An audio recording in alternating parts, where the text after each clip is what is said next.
Good morning, Alex and friends. I'm Grace. Today is Thursday, December 11th, 2025, and you're listening to Alex's News.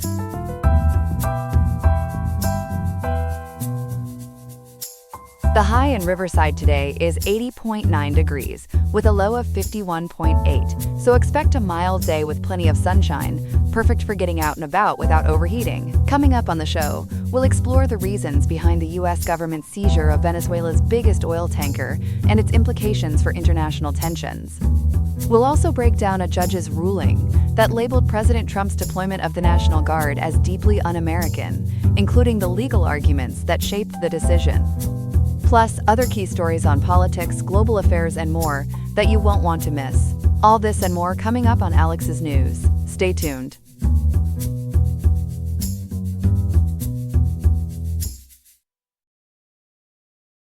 Good morning. We're following a dramatic move by the White House, a U.S. seizure of a massive oil tanker tied to Venezuela. Reporter Ethan Park is with us. Ethan, what happened out there?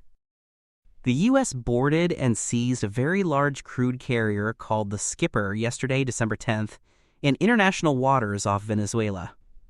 President Trump announced it at a White House roundtable, calling it, quote, the largest one ever seized, end quote, and he added, quote, we keep it, I guess, end quote.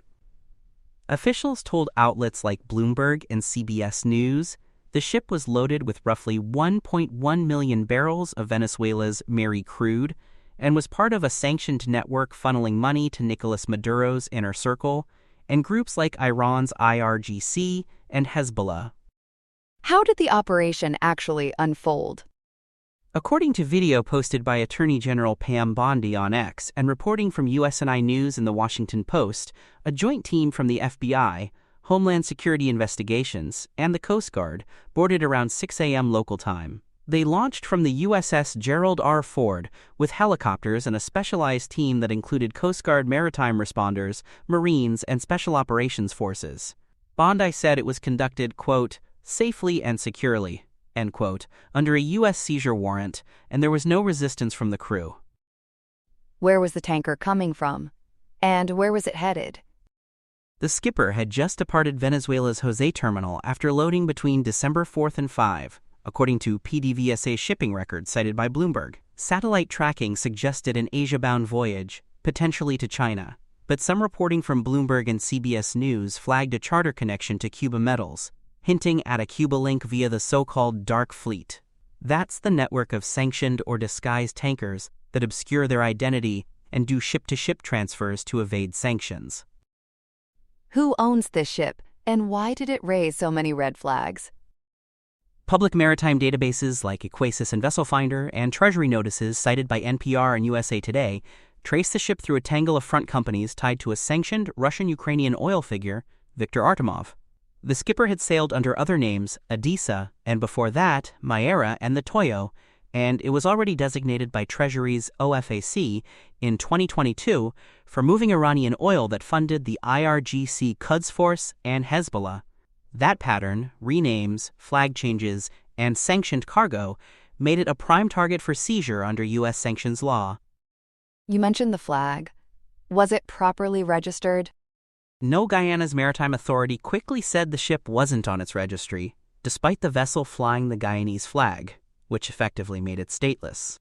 Under international maritime law, including UNCLOS Article 110, that can allow a boarding in international waters. The maritime executive in USNI News reported that earlier confusion over its name, like some outlets briefly calling it NSU Ranger, was cleared up, and officials confirmed we're talking about the Skipper, previously Odessa. What's the legal basis the U.S. is citing for all this?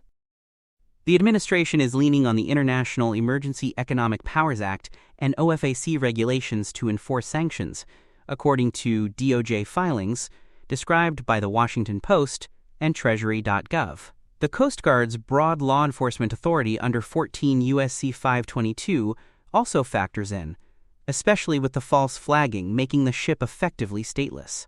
And for the oil itself, the Justice Department can pursue civil forfeiture under 18 U.S.C. 981, which is how prior sanctioned cargoes have been sold or retained by the U.S. government.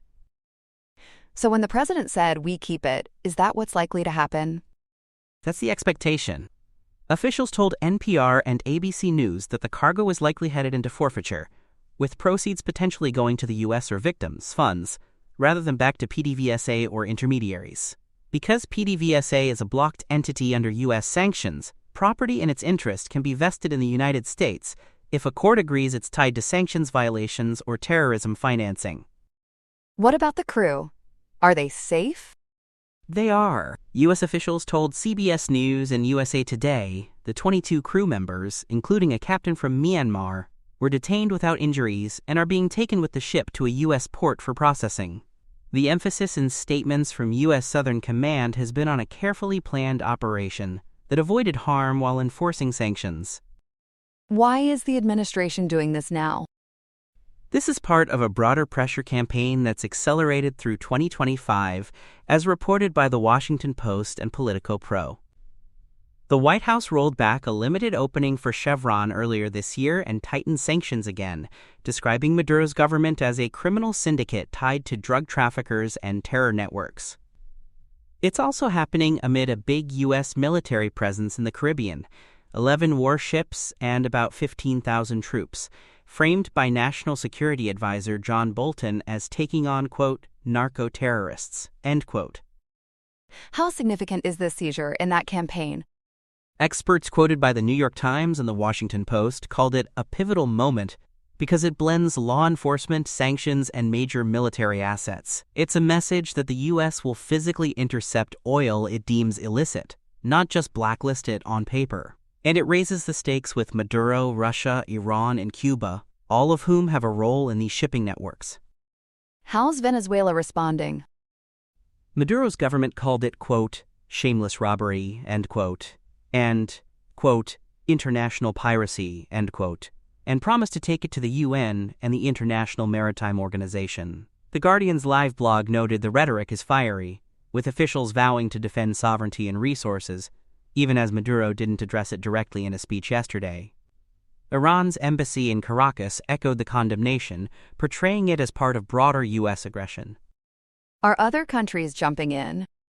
Russia, Cuba, and Iran lined up rhetorically with Maduro, while most of Europe stayed quiet as of today.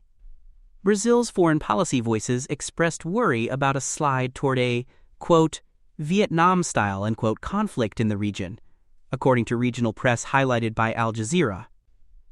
The overall tone, per The Guardian and Bloomberg, is muted concern but no unified international pushback yet. What about Congress? Any reaction there? Democrats have questioned the legality and the risk of escalation, Politico Pro reports, especially after a series of U.S. strikes this year on suspected smuggling boats in the Caribbean and Eastern Pacific that killed dozens. They argue these actions lack clear congressional authorization and could draw the U.S. into broader conflict.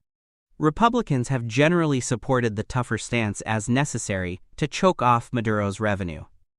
Oil prices moved on this, right? They did. Brent futures rose roughly 41 cents to around $62.35 on Tuesday, with some reports putting it at $62.21, and WTI added between 21 and 56 cents, landing near $58.50 to $58.93. Bloomberg and Forbes tied the uptick to fears of disrupted Venezuelan supplies, as well as broader concerns about sanction-driven tightness. You mentioned the ship's history. Why all the renaming? It's a classic tactic in the sanctions world. The ship started life as the Toyo in 2005, later became Maera, then Adisa, and finally the Skipper, with flags swapped along the way, from Panama to a bogus Guyanese identity, so tracking gets harder. OFAC's 2022 action, highlighted on Treasury.gov, put a spotlight on the Artemov-linked network behind these switches, including front companies like Triton Navigation and Petronaviero. Some people online questioned whether the U.S. can just board a tanker in international waters. Can you clarify? The key is the ship's status and the legal authorities at play. A stateless vessel, one falsely claiming a flag, doesn't enjoy the protections of a legitimate flag state, which opens the door to boarding, as maritime law scholars cited by the Washington Post have explained. Combine that with a U.S. seizure warrant under IEEPA and the long paper trail of sanctions violations, and DOJ felt confident in court testing this. Could this lead to a clash at sea with Venezuela? It's a risk. As of midday today, there's no sign of Venezuelan naval retaliation, according to Military Times and USNI News. But the rhetoric is hot, and the Caribbean is crowded with U.S. assets. Analysts told the New York Times the more Washington intercepts, the higher the chance of a miscalculation or a challenge by Venezuelan or even Russian forces. Is the skipper headed to a specific U.S. port? Officials haven't said publicly, and that's common for security and legal reasons. In prior cases, seized cargoes have gone to Gulf Coast or East Coast terminals under court supervision. The focus now, per DOJ statement cited by NPR, is on securing the crew, preserving evidence, and beginning forfeiture proceedings. How does Cuba factor into this? Cuba Metals has often been named in sanctions circumvention schemes. Bloomberg and CBS News linked it to the charter chain here. Cuba relies on Venezuelan crude and swaps to keep its refineries running, and dark fleet tankers help bridge sanctions gaps with ship-to-ship transfers. That's why the U.S. is scrutinizing the charters as much as the hulls.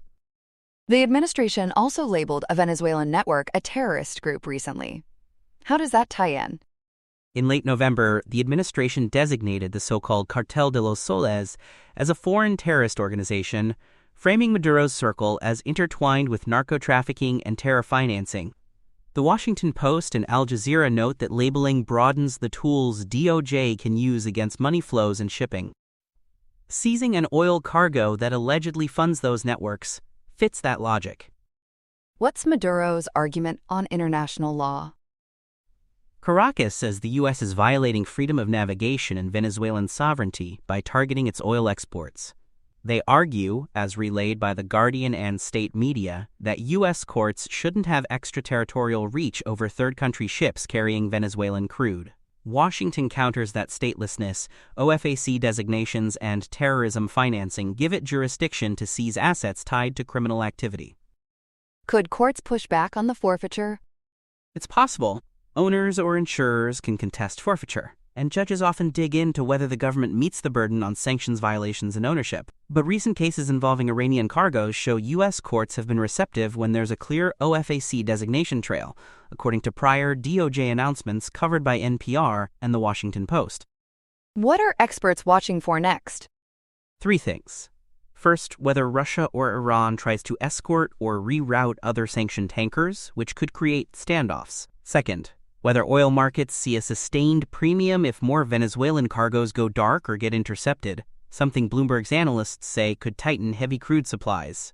And third, whether the White House expands operations. There's talk, reported by the New York Times, of broader interdictions and even potential strikes if Caracas escalates. Has the White House said more today? This morning, they're referring most questions to Justice and Homeland Security, which are handling the investigation into the shipping network. In a statement last night, covered by ABC News and NPR, President Trump said, quote, "No more free rides," end quote, for Maduro's network. The tone is that this is just one in a series of actions aimed at choking off revenue. Bottom line for listeners today? The U.S. didn't just blacklist a ship.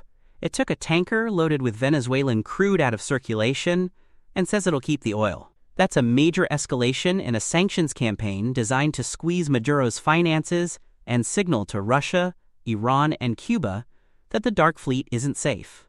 As of today, no shots fired, no reprisals yet, but the risk of a broader confrontation is real, and the world's oil markets are already watching. Ethan Park, thank you for the reporting. Let's turn to a major court decision out of California. A federal judge has ordered an end to the Trump administration's control of National Guard troops in Los Angeles. Chloe is here with the details.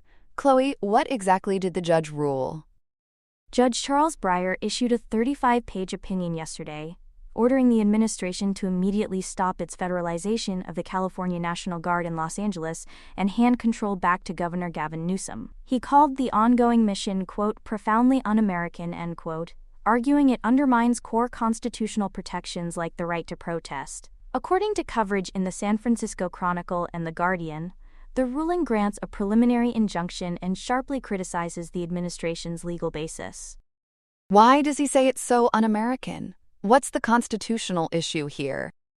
The judge said the deployment chilled First Amendment activity because troops were being used around protest activity without the usual legal safeguards.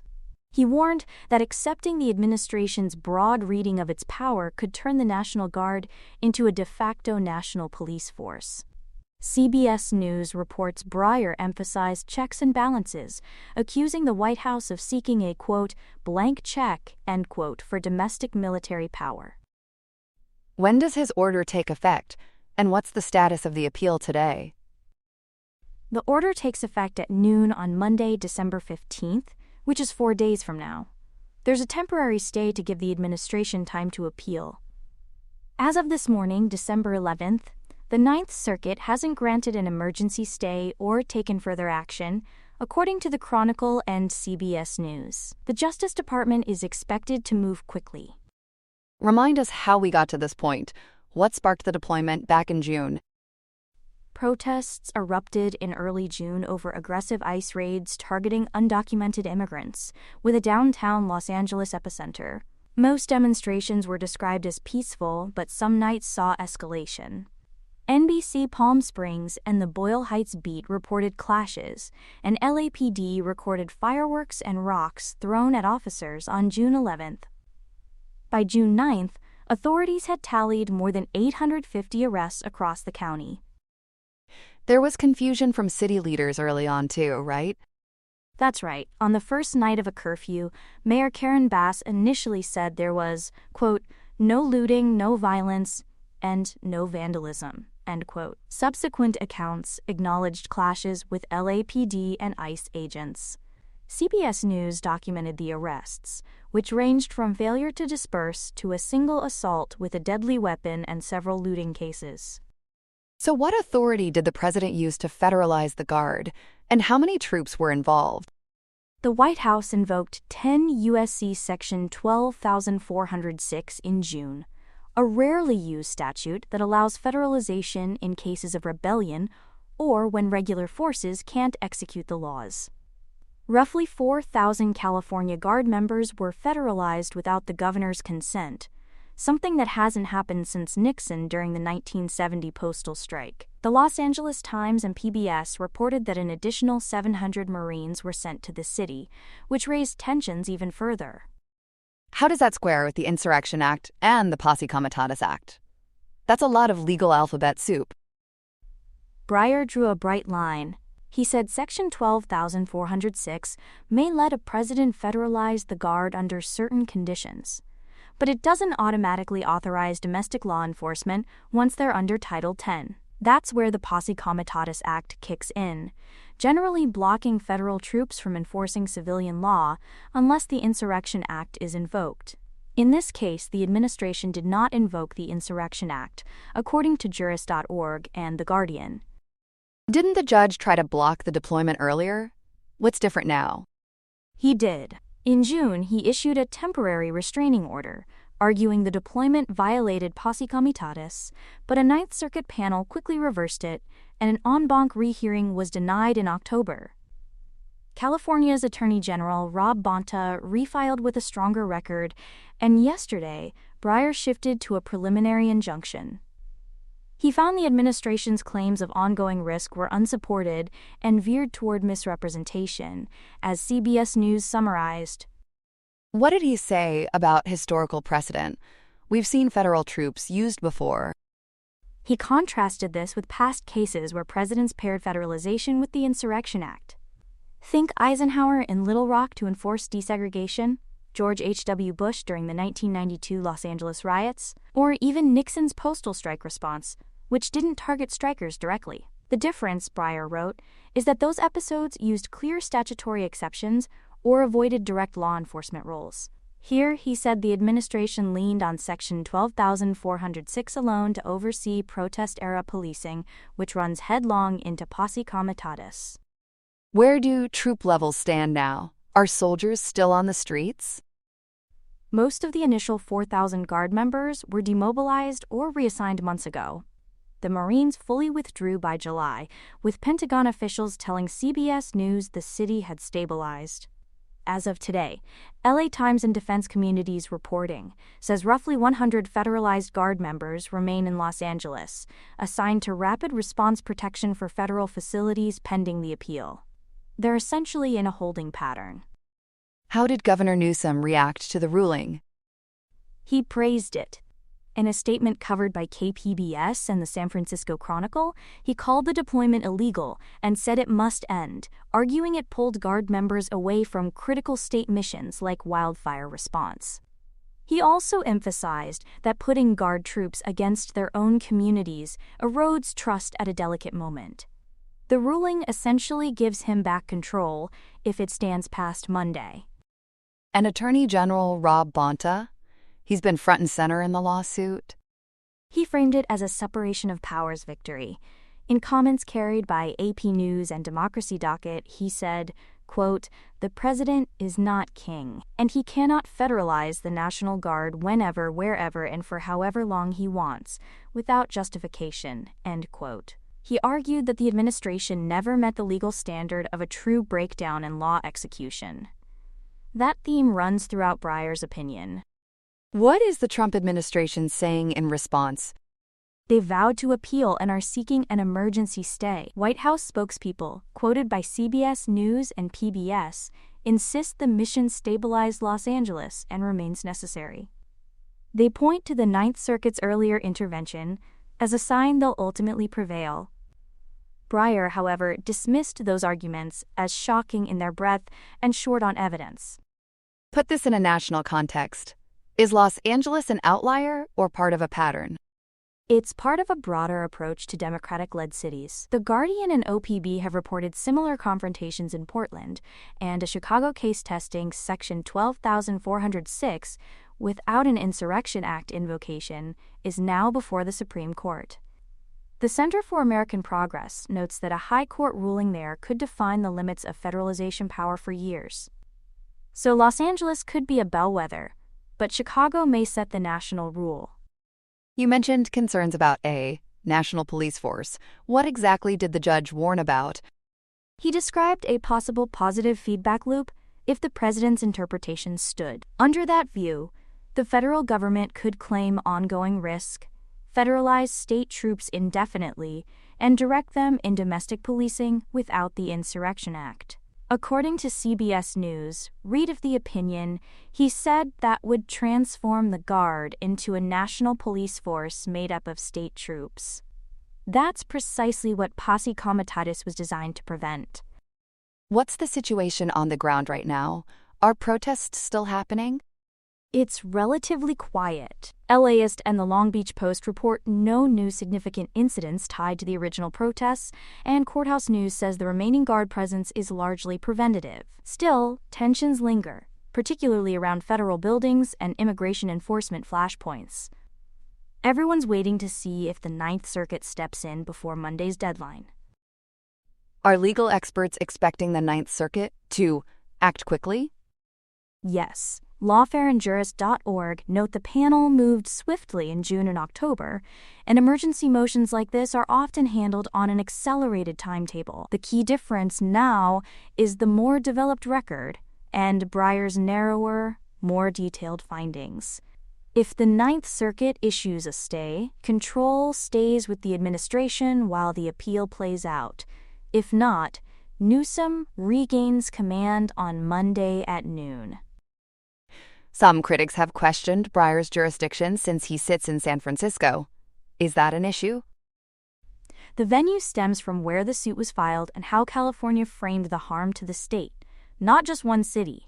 Conservative commentary has raised forum shopping concerns, as reflected in San Jose Inside Reader comments, but that's a political argument more than a legal disqualifier. The Ninth Circuit has already touched the case, which suggests the forum itself isn't a threshold barrier. The merits are what's driving these rulings. What about civil liberties groups? How are they reading this decision? Organizations focused on constitutional limits see a significant win. Analysts at the Brennan Center for Justice argue it reaffirms that protest, even when unruly at the margins, doesn't equal insurrection or justify blanket military policing. They also say the opinion clarifies that Section 12,406 isn't a shortcut around posse comitatus. That guidance could shape how future administrations approach domestic deployments. And the administration's core legal claim is still that the Guard was needed to execute federal law, correct? Exactly. Their position is that protests impeded ICE operations and endangered federal property and personnel. Breyer countered that the record showed local authorities, including LAPD, managed the situation without a systemic failure of law execution. The Washington frame is necessity. The court's frame is proportionality and statutory fit, as PBS summarized. How do the Marines factor into the legal analysis, since they left months ago? Their brief presence sharpened the posse comitatus debate. Active duty forces are even more constrained in domestic roles than federalized Guard, absent clear Insurrection Act authority. Jurist.org reported the Pentagon justified their July withdrawal by citing restored stability, which undercuts claims of ongoing emergency. Breyer pointed to that arc to show the rationale had thinned over time. What are the practical stakes for California if the injunction stands? Control over the Guard shifts back to Sacramento, which Newsom says allows redeployment to state needs like wildfire readiness and disaster response. It also lowers the temperature between Guard units and communities they serve, a point he stressed in statements covered by KPBS. Symbolically, it's a reassertion of state sovereignty. Operationally, it could mean fewer uniformed federal missions around protests. And if the Ninth Circuit pauses the order, what happens in Los Angeles next week? The status quo holds. The 100 or so Guard members remain on federal orders, focused on rapid response around federal facilities. The administration can continue arguing that residual risk justifies their presence, while California keeps pushing for expedited review on the merits. Meanwhile, the Supreme Court's Chicago case looms over all of it. How might that Supreme Court case affect Los Angeles, if at all? If the court blesses federalization under Section 12,406 without Insurrection Act invocation, that would embolden broader domestic deployments and undercut Breyer's reasoning. If it rejects that approach or narrows it sharply, Los Angeles becomes an early application of the new standard. The Guardian highlights that the justices could define when protest-adjacent unrest crosses into the kind of insurrection the law contemplates. Whatever they say will ripple back to California. Final question, what should Angelenos watch for before Monday's deadline? 2 things. First, any emergency stay from the Ninth Circuit, which could land with little notice. Second, messages from the governor's office and the Guard about operational shifts if control returns to the state at noon Monday. AP News and the LA Times have been quick with updates, and local outlets like LAist are watching courthouse filings closely. Clear and comprehensive as always. Chloe, thanks for walking us through it. Thank you, Grace. Here are some other headlines. Australia flipped the script on social media, rolling out a world-first ban for users under 16 Wednesday, December 10th. Under the Online Safety Amendment, Social Media Minimum Age Act, onus is on platforms, not parents, to police age limits on TikTok, Instagram, Snapchat, and X. Fail to take reasonable steps, and companies could cop fines up to 49.5 million Australian dollars, 32 million United States dollars. The government says it helps families take back power from big tech. Platforms must purge 1.6 million underage accounts. Critics warn the cure may prompt side effects, as teens try VPN vitamins or fake ID fixes to dodge the dose. At the till, the IMF says China's trade ledger is too export-heavy to keep ringing up growth. After Beijing's annual review, Managing Director Kristalina Georgieva cautioned that a record trade surplus, topping $1 trillion in 2025, may cash out as conflict if overcapacity floods markets. Exports surged to Europe and Southeast Asia, even as U.S. shipments sagged under tariffs. The fund nudged growth forecasts up to 5% for 2025 and 4.5% for 2026 on stimulus and sales strength, but flagged soft home demand, a long real estate slump, and thin consumer confidence. Bottom line, stoke spending at home or brace for tariff tit-for-tat. On the docket, Ham versus Smith could redraw the line between punishment and prohibition. Alabama urges the Supreme Court to reinstate the death sentence for Joseph Clifton Smith, leaning on 5 IQ scores from 72 to 78 to argue he is above the bar. Smith's counsel counters that science, not a single score, should rule, citing the standard error of measurement and significant adaptive deficits consistent with Atkins and Hall. The justices sounded split, probing how to weigh multiple tests against daily life limits, like reading at a 4th grade level. A ruling by June 2026 could reset the meter on borderline cases nationwide. Meanwhile, Microsoft is putting its cloud where its mouth is, pledging $17.5 billion to India over 2026 to 2029, its biggest Asia bet. The plan funds sovereign-ready, hyperscale capacity, with a Hyderabad data center region slated to go live by mid-2026. CEO Satya Nadella, after meeting Prime Minister Narendra Modi, said AI will be woven into government platforms such as the eShram labor portal. The company will double down on skills, aiming to train 20 million people by 2030. The investment plants India on the AI map, syncing with New Delhi's AI mission to boost capability and digital sovereignty. In Brussels, the European Commission opened an antitrust probe into Google's AI playbook, asking whether the company trained models on publishers and YouTube creators, content without fair pay or an opt-out. Investigators are zeroing in on AI overviews and an AI mode in search, and on whether Google enjoys a home field advantage while rivals are benched from YouTube training. If authorities call foul, penalties could reach 10% of global turnover. Google warns the whistle could chill innovation. Regulators reply that the information ecosystem needs a level field.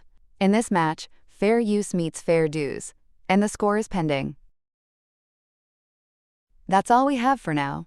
Today's episode was made by Alexander King with GPT-5, Gemini Pro 3, Gemini Flash 2.5, and Google Cloud Text-to-Speech.